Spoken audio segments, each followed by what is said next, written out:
welcome to Sports Talk with L-Beasley. It is Wednesday afternoon here for me in Detroit, Michigan.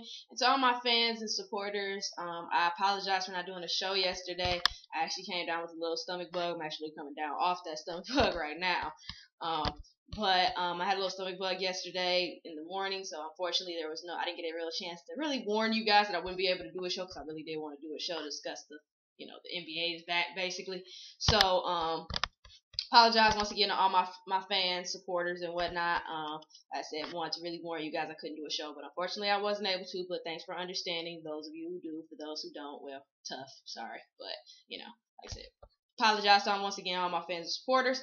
But doing one today, and you know what? The NBA is back. It's back, y'all. The NBA is back, and we had 3 games yesterday. For those who, for those who don't live in Ohio or don't have NBA League Pass, you did get a chance to see the Washington Wizards versus the Cleveland Cavaliers. But most people were able to see the Boston Celtics versus the Miami Heat and the Dallas Mavericks versus the Los Angeles Lakers. And I'm going to basically, on this show, discuss all of those 3 games. And mainly Boston and Miami Heat and Dallas and the Lakers. But I will briefly discuss the Wizards and the Cavs. But just starting off with the big basically part of yesterday's comeback, the Boston Celtics and Miami Heat. First, I want to just address the Boston Celtics and the Miami Heat game. First off, just because I want to address the Ray Allen, Kevin Garnett situation where when Kevin Garnett did not acknowledge Ray Allen. For me personally, I don't have a huge problem with this. First of all, I'm all for the tough competitive game. To me, that's how, that's how when I played ball, that's how I grew up. You went to your arch rival squad. Now me, I wasn't like that. If you went to my arch rival, I wasn't gonna disrespect you or anything. I give you a handshake, I show you love. I may be like, dude, we about to beat your team, man. You up, you're not about to win. But I'm not necessarily that type of person who's gonna give you the cold shoulder. But in my opinion, that's just Kevin Garnett. And like I said, to a certain extent, I like the fact that they take it a little personal because I like the fact that this league is getting back to, or at least this part anyway, is getting back to that.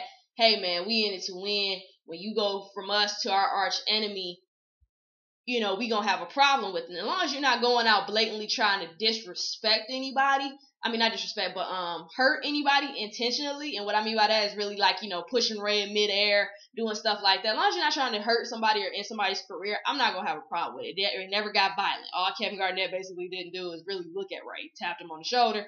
Kevin Garnett didn't even look at him. That's Kevin Garnett, in my opinion. Doc Rivers showed love. We didn't really see a Rajon Rondo, Paul Pierce type thing, so we don't really know. Ray. I didn't see Ray go to them, and I didn't see them go to him, so we don't really know what that shit would have been like. But like I said, I don't have a problem with it. To me, that's just KG. For those who call Ray a traitor, on Twitter and Facebook, and I said this before, the NBA is a business. I said that, it's funny how people get mad about Ray leaving, but, and going to this squad, but, people don't get mad with Steve Nash, who left, basically left Phoenix and went to LA. That's not like it's not like Phoenix to LA. It's cool. They've had their share of, hard games and rivalry games, but, it's just a certain opinion. Oh, well, Steve Nash had to leave. Well, who said Ray had to leave?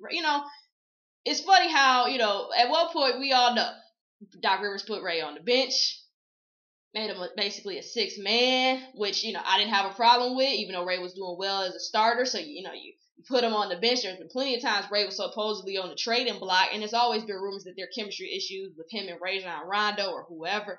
So, he's not, he's leaving a situation he's not happy with. I don't really call that a traitor. He's doing what's best for him, and quite frankly, I don't care. Like I said, at the end of the day, that is their lives. You have no control over what they do. I understand people feel betrayed. Oh, he went to the arch rival. Okay, I get that too. But at the end of the day, it's a business. You can be mad about it, but he's doing what's best for him, his career, his money, and I'll have nothing but respect for that. I can't say I wouldn't do the same thing. Now, me personally, I don't see me going to my arch rival team because I was never into that. But hey, I can't speak on what I've never done or wouldn't do. So I can't say if I would go to my arch rival or not. I'm just saying in my experience, no, I never had a reason to. But this whole traitor stuff, it's a business, man. If you want to call him a traitor, fine. But if he's a traitor, so is Boston for trying to trade him all those years. You can't have it both ways. He left a situation where he wasn't happy. He went to a situation where he can be happy and possibly even get another ring. So I I don't focus on that. The NBA is a business. You go to my website, LaurenBeasley.com. You'll see the article that the NBA is a business, and go check it out and see what I had to say and why I cannot stand this trader crap and all this other jazz. So I'm gonna leave it at that. But just moving on into the game. One thing I noticed with Boston this game, he ended up winning this game 120 to 107. The 120 points bothers me from a Boston defensive standpoint because, Boston is a team who barely lets you score 80 points in a game. Now you're allowing the Miami Heat to score 120. And not taking nothing away from the Heat because the Heat obviously have, they have skilled players who can score. It's no question. Everybody was pretty much hitting their shots in that game yesterday for the Heat. But just speaking from Boston, I saw poor communication on defense. I saw poor transitional defense. I didn't see any help side half the time when players drove to the basket. I saw sloppy turnovers offensively. And that's really kind of what bothered me. And the Boston Celtics made some nice additions. I do feel that. They went and got Courtney Lee. They went and got Leandro Barbosa. They finally have Jeff Green back. They went and got Jared Sullinger in the draft. They went and got Chris Joseph in the draft. They went and got Fab Melo in the draft. And they also acquired Jason Terry this over, the offseason and whatnot. So I feel like they went and got some nice pieces. But in those pieces, I'm real curious to see if the Boston Celtics are going to lose that defensive edge. Because that's what made Boston. That, you knew you were going to have to work for every point that you got. And yesterday, with the exception of, I felt like maybe Dwayne Wade, who struggled, to get past Courtney Lee for the most part, I didn't feel like anybody on offense truly struggled on Miami. Kevin Garnett didn't seem like his usual defensive and offensive stuff. Even him, he was 4 of 8 from the field, which, some people look at, it's 50%, that's not bad. It's 4 of 8, but, he just didn't seem... He didn't seem like Kevin Garnett. He wasn't aggressive. I don't want Kevin Garnett taking only 8 shot attempts unless he's making them all. 2 assists, had 5 turnovers, 4 fouls, and only, had 9 points. That's not the Kevin Garnett I know. The Kevin Garnett I know was aggressive. And just like I believe when Rajon Rondo goes, this team goes. I also believe when Kevin Garnett goes, this team goes. So with Kevin Garnett not playing at a high level, I think that hurt them as well. Brandon Bass, he showed his moments of intensity, scoring 15 points, had 11 rebounds, double-double.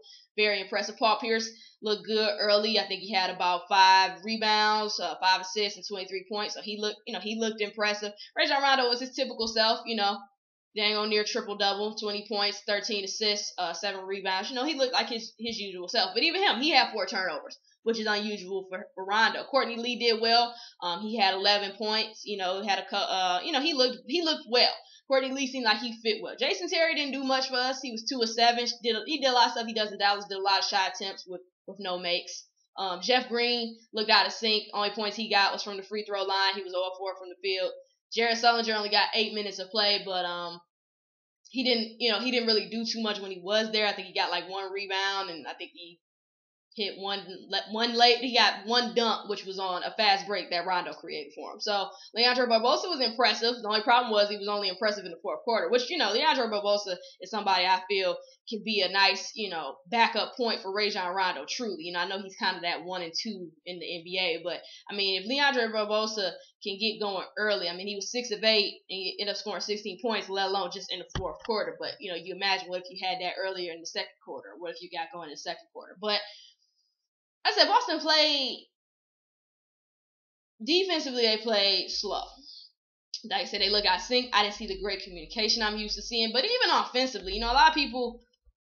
I'm looking at Boston just to see, who's going to step up other than the normals. Paul Pierce, Rajon Rondo, Kevin Garnett, we know they're going to step up. But, even Brandon Bass, he had a double-double. Can we expect that on a daily basis? And this bench is going to have to step up for the Boston Celtics. And that includes Jared Sullinger. Jeff Green did not look comfortable. And as I said before, I believe Jeff Green has the capability to be and the potential to be that X factor for Boston. He's athletic with great size and versatility. He can take you to the hole and he can shoot the 3. But I didn't see any of that last night. I saw a lot of, of him just, maybe he's trying to fill it out. This is his first game back in a while. So, like I said, it's the first game. I'm never going to go crazy over that. But just looking at a Boston perspective, they didn't look comfortable almost. Offensively, they just couldn't seem to get going on all cylinders. And then defensively, they just lacked communication. Like I said, it was a lot of sloppy turnovers offensively, but defensively, they didn't get back on defense. Like I said, even when they were back on defense, it wasn't the best communication.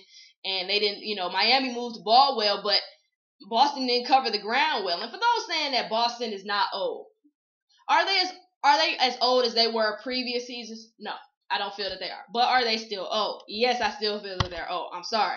You can disagree with me all you want. To me, they are still old. If we're talking young players, young players are people like Jared Sullinger, Chris Joseph, Fab Melo. I even give you Courtney Lee. Those to me are your young guys, in my opinion. If we're talking young guys, those are my young guys on ball. I don't really consider Rajon Rondo to be young anymore. I mean, he's still a young guard, no question, don't get me wrong. I'm not saying he's not a young guard, but I consider him to be kind of like a mid-level veteran. He's had his wear and tear of the league. He's been here for a minute. He kind of knows what to expect.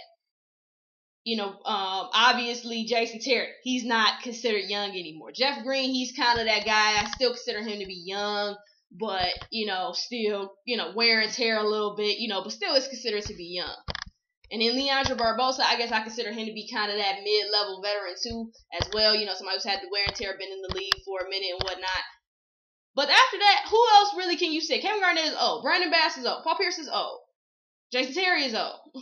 The rest of the players that you got on that squad who don't play, like Chris Wilcox, Jason Collins, they old.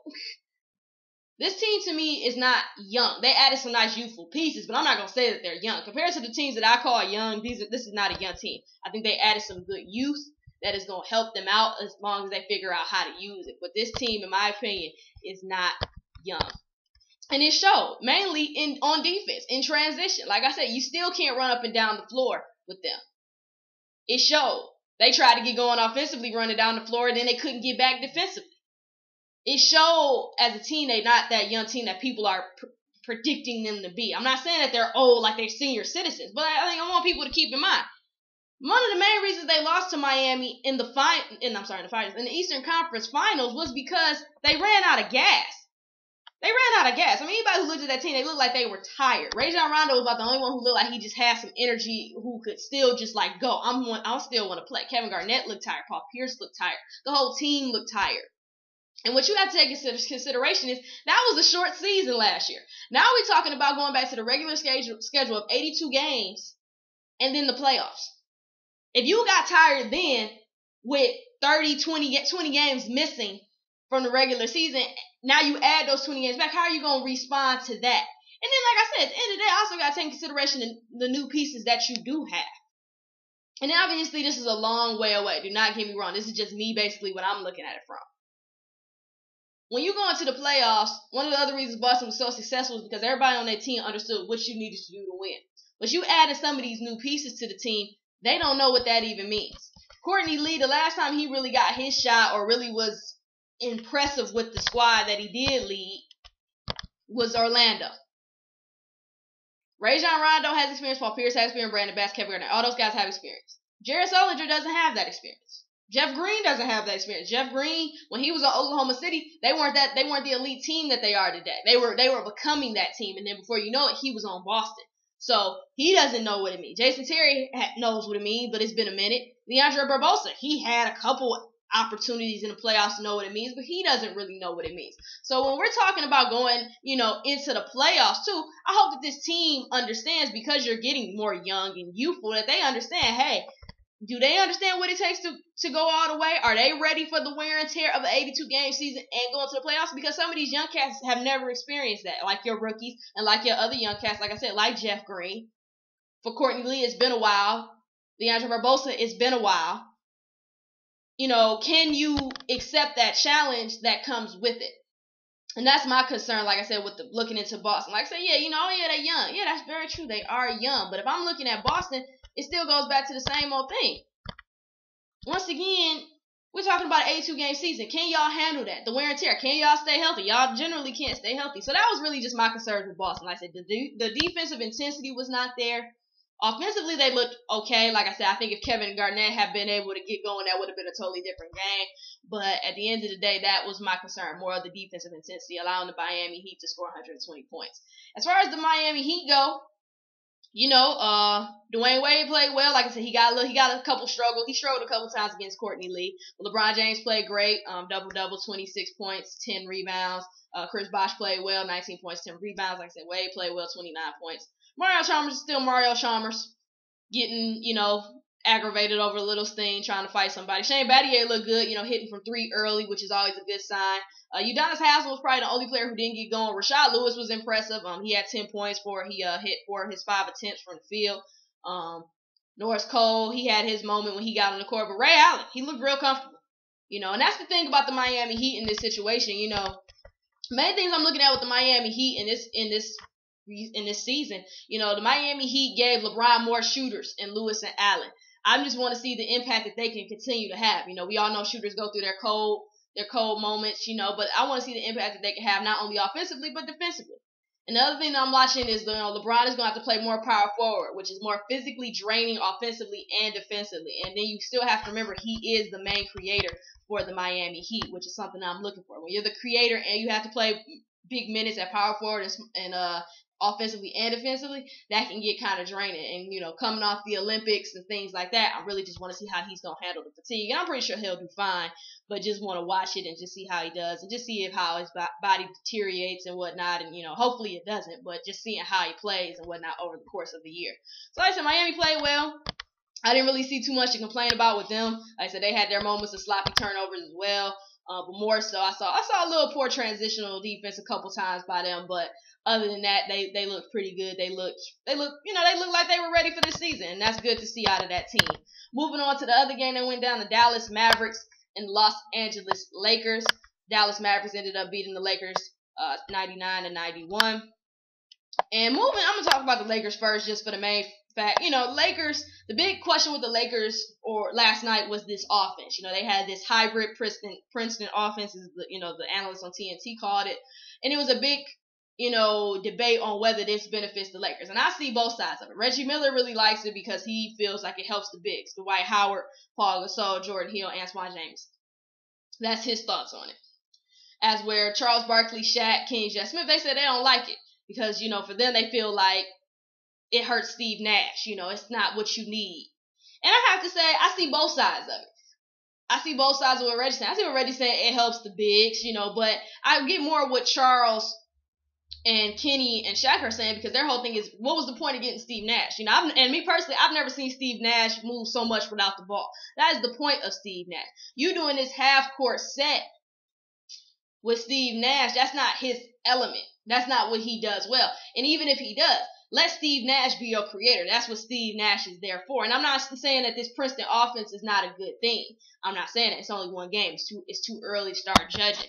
But I do see what Charles and them are saying, because their whole thing is Steve Nash is a creator, one of the best creators this NBA game has ever seen. So let him create, whether it's in the fast break or the half court. You don't need a Princeton offense when you got Paul Gasol, who knows how to create for himself. Dwight Howard is even a decent passer at times. So you don't really need that. That's what you got Steve Nash for. Let Steve Nash go into the paint and create. Let him go on fast break and create opportunities for people like Dwight Howard, Paul Gasol, things like that, for Kobe, for Meta. Let him go out there and create those opportunities. That's what you got him for. So I get that point. And I wouldn't mind seeing them just let Steve Nash do Steve Nash. Because I didn't feel like that half-court setting was kind of hurting them, because they were doing this high pick and roll and this high-low with the big man and whatnot. But it's one game. I'm not going to judge it off that. But the other thing that bothered me, too, was the free throws. Dwight Howard went 3 of 14 from the free throw line. He makes the rest of those free throws, they win the game. But, that's something that the Lakers are going to have to get used to. When you go get Dwight Howard, you have to understand you're gonna have to make up for about 10 points that he's gonna lose you on the free throw line. Quite blank. And that's something that was never really brought up with Dwight Howard. You get a great big man in Dwight Howard, but he doesn't make everything in one, even though he should. So now you're looking at, hey, you gotta make up for his 10, 12 points that he's gonna lose just because he can't make his free throws. So that was a big problem. And just the bench. And I want to just briefly talk about the bench of the Lakers. The bench of the Lakers has been the thing that people have been talking about. Can this bench get going? Because we all know that starting five cannot stay in the game forever. This is an older lineup for the starting five and the starting five for the Lakers. We all know that starting lineup cannot stay in the game all day. My problem with the second unit is going to be Steve Blake. If Steve Blake cannot get going for the Los Angeles Lakers, that team is going to struggle when that second unit is on the floor. I'm sorry. Jordan Hill, Antoine Jameson, they had their moments when they showed, why we got them. But Steve Blake, has to play better. 0-2 from the field, 1 or 2 turnovers, a couple fouls. That cannot continue to happen. Steve Blake is going to have to step up his game, or Lakers need to start looking to get another point guard. Or put Chris Duhon in, or put Darius Morris in, because Steve Blake is gonna determine how well the second unit plays, because he's the point guard. He's the one who's facilitating, creating. And if he can't do that, this team is gonna struggle when Kobe and Steve, Dwight are not in the game. And that's really one of my main concerns looking back at it. But like I said, you can't win a game. If I'm Los Angeles Lakers, you can't win a game with missed free throws, turnovers. You can't do that. You can't win a game and think that, oh yeah, I can come into a game and just do this and we're going to win a game. It doesn't work that way. And quite frankly, I was really upset at how easily offenses were able, or really, I should say Dallas, was able to penetrate that defense on Los Angeles Lakers. That was ridiculous. I didn't like the fact that Elton Brand, Curry were able to manhandle Paul Gasol and Dwight Howard like they were children. And that's another problem I have. Paul Gasol going to get up as far as, hey, man, this is my post. And Dwight Howard, I know he's coming off his back injury, but so what? You're going to have to step up too. There's no reason we should be out-rebounded. Talking about the Lakers. Lakers should not be out-rebounded. And nobody should get easy buckets at the rim. Nobody. I saw layups early on. There is no reason for that. There's no reason for that team to allow easy layups when you got Dwight Howard, Paul Gasol, and quite frankly, even when Antoine Jameson and Jordan Hill are again, there's no reason for any player or players to be able to go into that lane and get easy layups all day long. No reason at all. No reason at all that should happen. At all. And I'm just keeping it real. You can agree or disagree. But like I said, you cannot turn the ball over, have missed free throws, and play horrible defense. And this is another thing that I brought up with the Lakers. Everybody wanted to play around. Oh, man, we don't got to worry about the defense. What was up with the defense? As I was just talking about it a minute ago. What was up with the defense? The perimeter side of defense. Everybody want to say, oh, Steve Nash can't play D, and that's not a concern. Yes, it is a concern. It's still a concern, especially when there's no help side, because he's allowing players like Darren Collison to go right past him, and Darren Collison has an open lane because Paul Gasol and Dwight Howard aren't paying attention or they aren't communicating well.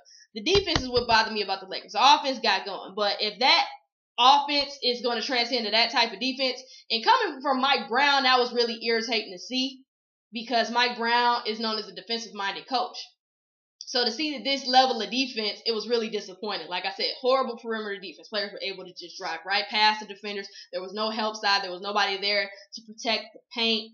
And you can't win that way. And as long as they continue to play like that, like I said, missed free throws, turnovers, and horrible defense, you're not going to win. You're not going to win, Lakers, and that's point blank. Like I said, no matter what offense you do, if you use the hybrid Princeton offense, or if you use the just let Steve Nash control the tempo type offense, now, no matter what you use, if you can't defend, it doesn't mean anything. Defense is what's going to win you championships, the ability to stop people in the down, and they couldn't do that, which is another reason they weren't able to come back. So looking at the Lakers, that's my main concern, the defensive side of things. Like I said, the offense will come. That's not something you worry about head on.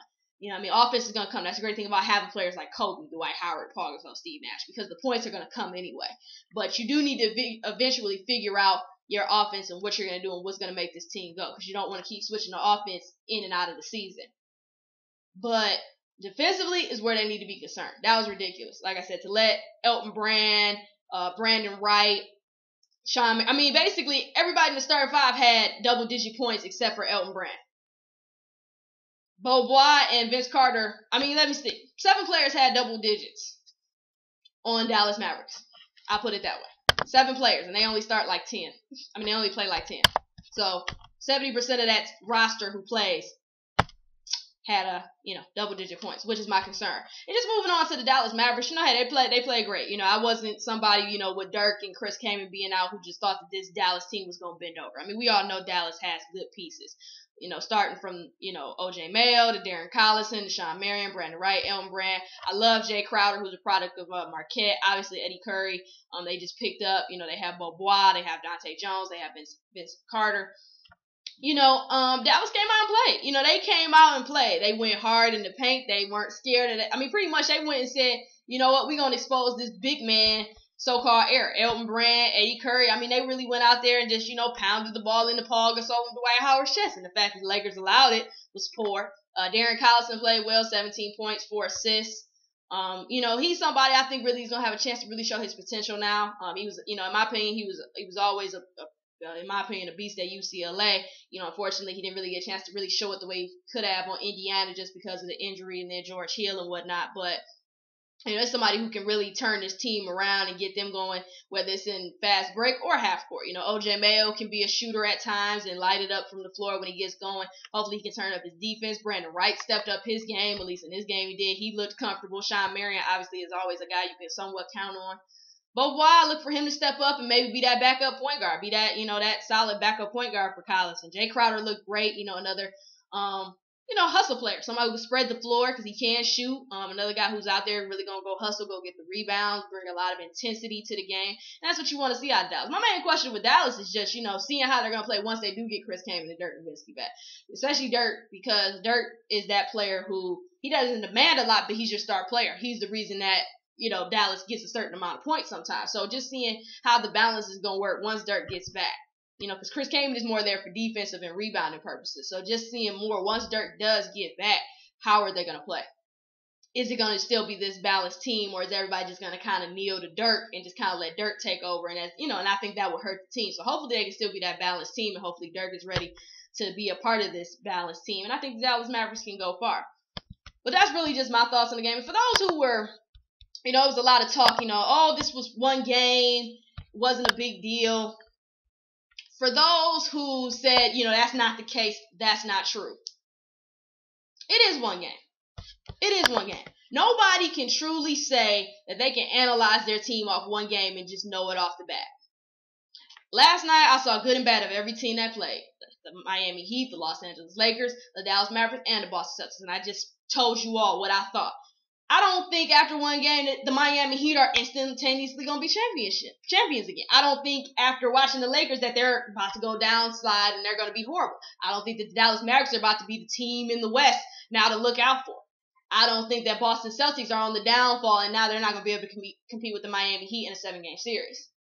That's not the case. And for all those Miami Heat fans who I did see who wanted to call out, now it's one game. You know what, Miami Heat fans? I'm not trying to be funny and I'm not trying to be disrespectful, but y'all did the exact same thing when the Miami Heat, this big three, got together.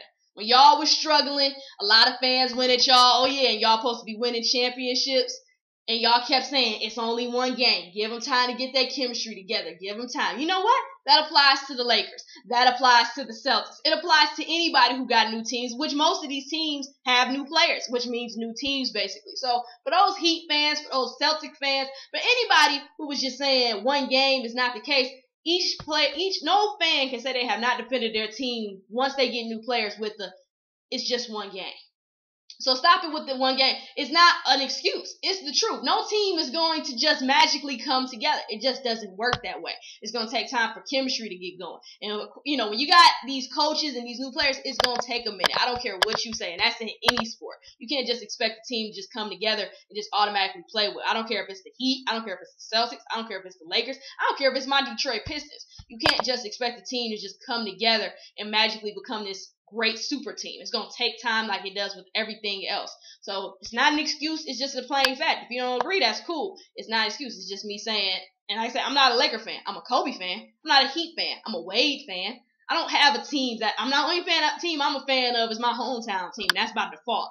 So at the end of the day, I'm not a fan of any team. So this is not me making excuses for my team. This is me just speaking on the real. Every team I saw, I could not officially say that this team is the best or this team is the worst off one game. I don't judge off one game. No true analyst can judge off one game and say this is how this team is going to be for the rest of the season or whatever.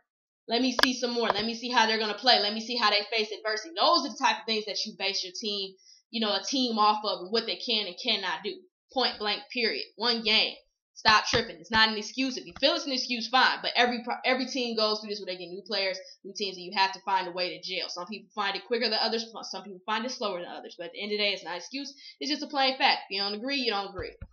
And just real briefly, big shout out to Kyrie Irving. Cleveland Cavaliers played the Washington Wizards yesterday, and Cleveland ended up beating the Washington Wizards 94-84. Kyrie Irving had a huge game, scoring 29 points, had 6 rebounds and 3 assists. Had a huge game, looked impressive. He's the reason that team goes. Deion Waiters, he looked great, which is, the draft pick they got. Tristan Thompson looked good. So hopefully they can figure out what they're doing. Oh, big shout out to Anderson Varejao, Cleveland Cavaliers. He had 23 rebounds. He looked impressive.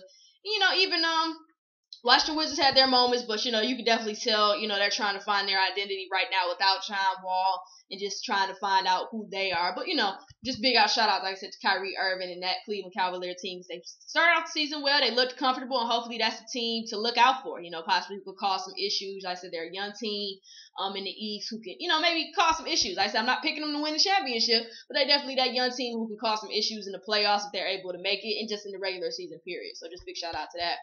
Once again, thank you for tuning in this segment of Sports Talk with L-Beasley. I hope you enjoyed the show. Like I said, the NBA is back. And let me know if you agree, if you disagree. I'm pretty sure somebody agrees. Somebody going to disagree. It's the motto of the year. Let me know what you think. If there's a topic you want me to discuss that I didn't get a chance to discuss, let me know. Pretty much, if you want to be a guest on my show, hey guys, Sports Talk with L-Beasley has gone on Skype. You're always welcome to be a guest on my show. Or if you want me to be a guest on your show, like I said, I get a lot of invites to be on people's shows, and I'm always happy to be a guest on somebody's show, network, and whatnot. So be sure to let me know that. Go check out MoneyballSportswear.com. The only way to ball is Moneyball. If you love Under Armour, you love Nike, you're going to love Moneyball. So go check out MoneyballSportswear.com. The only way to ball is Moneyball. Once again, thank you for tuning in. And I will see you guys tomorrow. The NBA is back, baby.